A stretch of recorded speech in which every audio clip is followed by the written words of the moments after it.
10వ పర్వాన్ని సౌప్తిక పర్వం అంటారు. ఇందులో ఏమున్నదయ్యా అని అంటే, ద్రోణాచార్యుడి కుమారుడు అశ్వత్థామ కౌరవులకు పట్టిన గతిని చూసి బాధపడి, కౌరవుల తరపునే ఉన్న అశ్వత్థామ దుర్యోధనుణ్ణి భీముడు వీరబాదుడు బాధి సృహ తప్పేటట్టు చేసిండు గనక ఆ కసిని కోపాన్ని తీర్చుకోవడానికి అశ్వత్థామ అర్ధరాత్రి పూట పాండవుల శిబిరానికి వెళ్ళి పంచపాండవులను గొంతు నులిమి చంపేయాలని వెళ్ళాడు. దీనికి ఇక వర్ణనలు ఏమిచ్చారంటే, దూరంగా నక్కల ఊళ్ళలు వినిపిస్తూ ఉన్నాయి, శ్మశాన నిశ్శబ్దం నెలకొని ఉంది.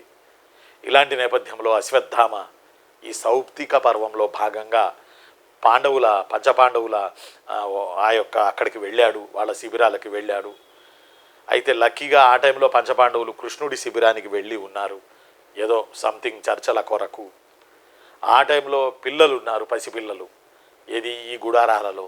ఈ పసిపిల్లలే పంచపాండవులు అనుకుని ఆ పంచపాండవులని అనుకొని పసిపిల్లల్ని అశ్వత్థామ చంపాడు. అలానే దృష్టద్యుమ్నుణ్ణి అశ్వత్థామ చంపాడు. దృష్టద్యుమ్నుడు మీ అందరికీ తెలుసు, పాండవుల తరపున మహాభారత యుద్ధంలో సర్వసైన్యాధిపతి, ద్రుపదుడి కొడుకు, ద్రౌపదికి సోదరుడు. బాగా గుర్తు. ద్రుపదుడిని విరాటరాజుని అశ్వత్థామ వాళ్ళ ఫాదర్ ద్రోణుడు చంపాడు మహాభారత యుద్ధంలో భాగంగా, ద్రోణ పర్వంలో.